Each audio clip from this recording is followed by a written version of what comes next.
roll call. Good morning, everyone. Good morning. The time is 8:30. It is Thursday, March 26th. I'd like to call to order the Albany Parking Authority Audit Committee. In attendance are Jens Bonus, Bill Pettit, myself, Jordan Jones, and excused is sister. Have folks had a chance to take a look at the minutes from Friday, October 24th, 2025? Yes. Can I get a motion to move? So, All those in favor? On to new business. Turn it over to you, Tom. Under business, our audit review of the 2025 independent audit by Jonathan Gibbs for BST. Thank you, folks, very much for having me. A lot of familiar faces, but again, I am Jonathan Gibbs. I'm a partner at BST. We are the independent audit firm that you folks in your roles as those charged with governance sitting on the board appoint to perform the annual independent audit of the authority's financial statements. We do quite a few reports for the authority. Similar to prior years, we issue an opinion over the financial statements themselves. We perform an examination over the investments held by the authority in accordance with New York State ABO requirements. We perform an agreed upon procedures report over the trust indenture to ensure your debt compliance. It meets the bond indenture of 2001. We also issue a government auditing standards report, as well as a communication letter to you folks that summarizes our audit engagement. So I'd like to go through each one of these deliverables that we give and give a little high-end review, but please feel free to interrupt me at any time if you have any questions or would like me to elaborate further on anything.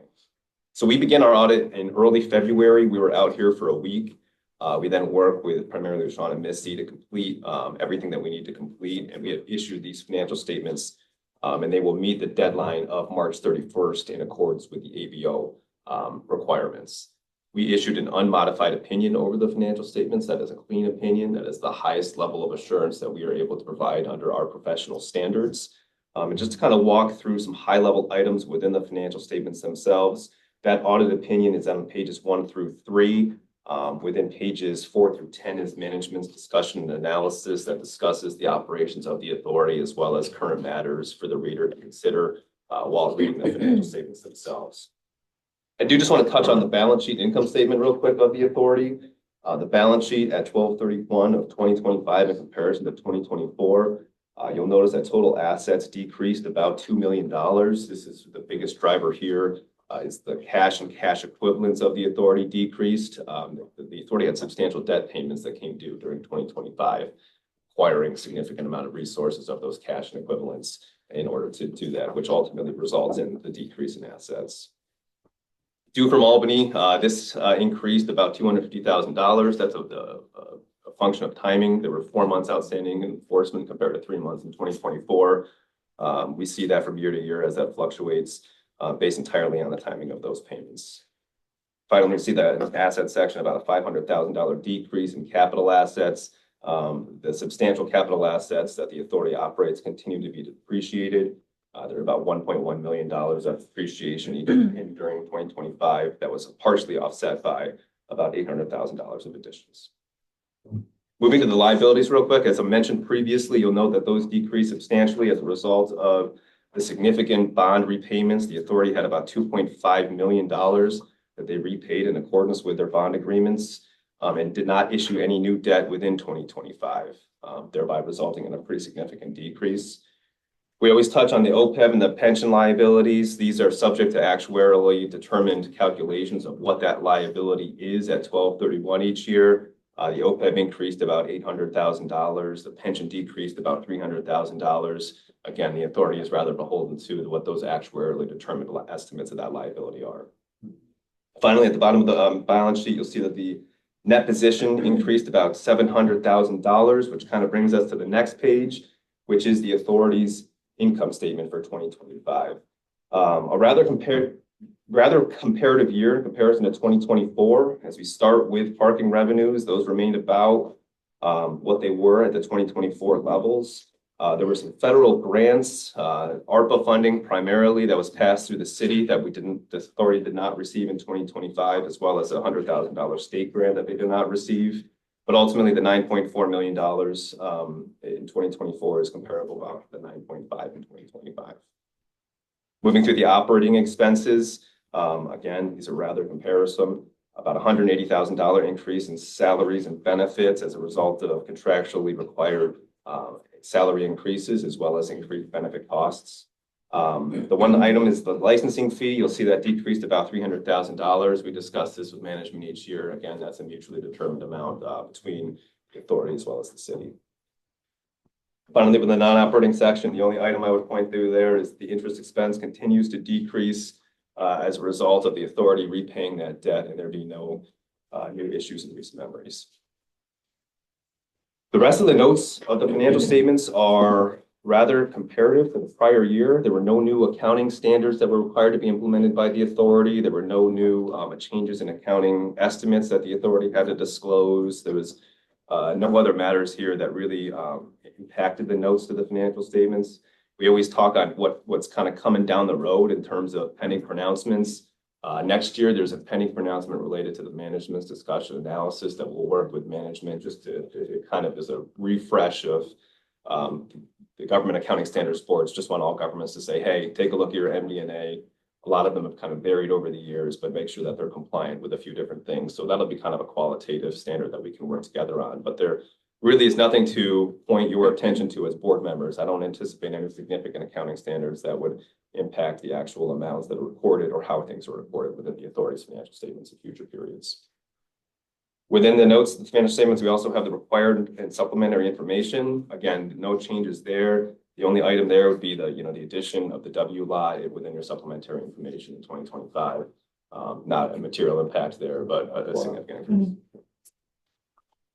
At the end of the financial statements, there's a government auditing standards report that we are required to issue in our professional standards. Within that report, there were two items that we reported that we identified during our audit.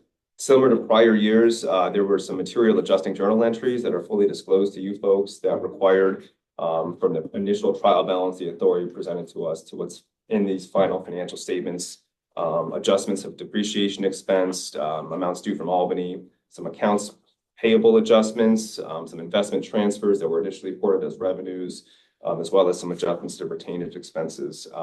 We've gotten better over the years. My commentary here would be that we've, Misty and I, we talk frequently throughout the year. So the communication is certainly it's a two-way street. We talk about these matters a lot. And we've gotten better at understanding what these adjustments are required and how to prevent them in the future.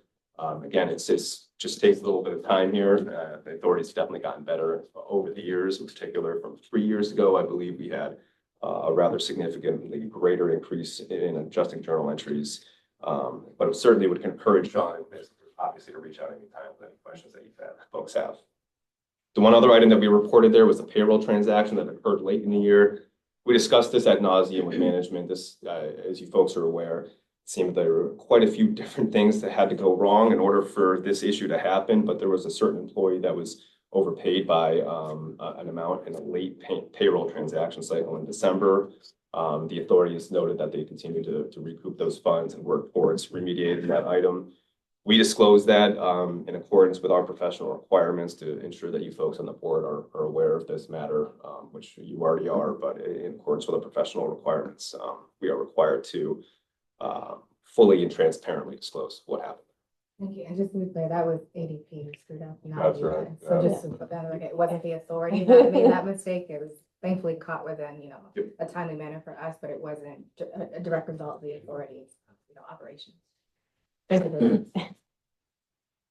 We also issued a quick management letter too. This is less important that did not achieve the requirement of the government auditing standards report, but we know that there's just not a manual journal entry approval process. This item it's an internal control structure item that we have in accordance with our accounting and auditing standards. It's difficult. We talk about this particularly with entities such as the authority that have a small accounting department. We spoke before we kind of got online here how I audit the Thruway Authority. The Thruway Authority has 100 people in their accounting office, right? It's kind of a one-man show over here to a certain extent. So it's difficult to remediate this, but it is in accordance with our auditing standards. The inability to review those manual journal entries is something that we noticed in terms of our internal controlled environment analysis. And it's a matter that is just communicated to you folks. Again, it's a difficult one to overcome, particularly for small entities. But it's something that to be made aware of as in your seat as a board member. Were the recommendations that we sort of try and create some sort of back? That's exactly right. So I think in terms here, my recommendation on this is that creating some sort of system where if there's recurring entries that Misty is, hey, here's a monthly electric bill or something like that, that she needs to manually go in and post. And initially have those be approved by the board member, say, hey, you can approve these.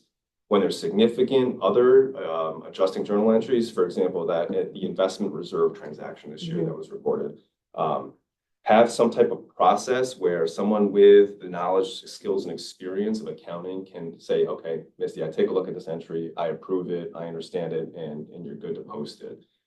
Without that just dual level review of just having one person post an entry without a reviewer, again, that's how we get to situations where there are material adjusting journal entries that are required to the financial statements, which is what happened this year. We're currently working on, fixing that process, so we'll be in good shape. Thank you. Yeah. We also issue an agreed upon procedures report. Section 5.09 of the trust indenture has let's take a look at your bond covenant. Okay, we've worked significantly. This has been an item for the past few years now. In fact, we've had, it wasn't this in 2025, but in 2024, we actually had the authorities, bond counsel get involved and write a memo to us as your independent auditors in order to gain comfort over how that is being calculated. Ultimately, we are comfortable and we are in agreement that the authority is compliant with that covenant ratio. It's required to be above 1.5 and it was 1.57 for 2025. It takes, in my commentary here, it took a significant amount of understanding of exactly how that is calculated. The trust indenture was written in 2001. The authorities had a lot of different operations since then, a lot of different, the enforcement activities, the biggest thing that I would point to, where the operations aren't exactly in alignment with what that trust indenture was originally written as. So getting the understanding from both management as well as management's counsel and getting a legal perspective there to understand that the authority is in fact compliant, we were able to recalculate that, and there was no debt covenant violations in our calculations for 2025. Certification, we also say that there's going to be no events of default. That's within section 5.11 of your trust indenture, as well as 6.01. We performed some procedures there to ensure that the authority has the ability to repay future debt. There were certainly no issues there. In particular, quite frankly, with the 2005 repayments now, there's going to be minimal debt in comparison going forward, right? Your principal payments of $2.5 million in 2025 are going to significantly decrease in future years. So that was certainly well met by the authority. The New York State authorities budget office requires us to perform procedures over your investment compliance policy, as well as the investments that are held by the authority. We perform procedures over that policy as well as what is held by the authority. And we issue another report, which is an examination report that states that there were no violations, that the authority has the proper investment policy. It's well up to date, and the actual investments that are held by the authority are compliant with New York State rules and regulations. Final item that we issue is just a letter that is addressed to you folks on the audit committee and those charged with governance, discussing just any kind of qualitative matters throughout the audit engagement.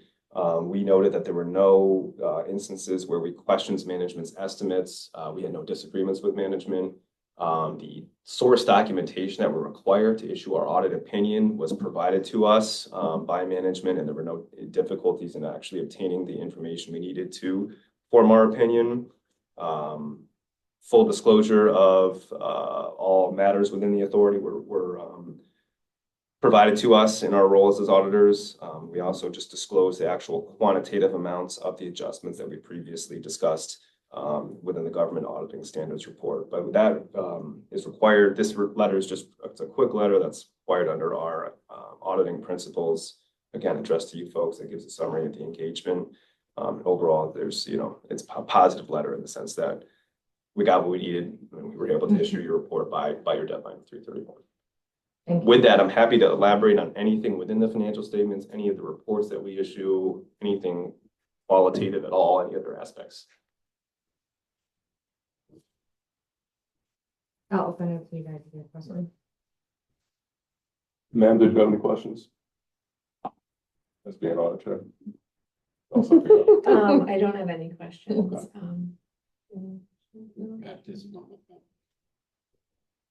I'm all set on questions. Thank you very much. Great, thank you so much. I Thank really you so appreciate much. it. Very much appreciate the ability to work with the authority again. Thank you very Thank much you. for having me today. Good luck with the Thanks, rest. Jonathan. Thank you very Yeah, much. have fun. Okay, so I will ask for motion to approve the 2025 annual report and independent audit to recommend to the full board.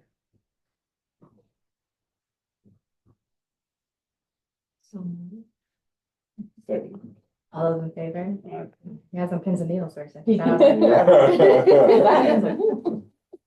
That we can, I'll call the audit committee to adjournment. Can I have a motion to adjourn?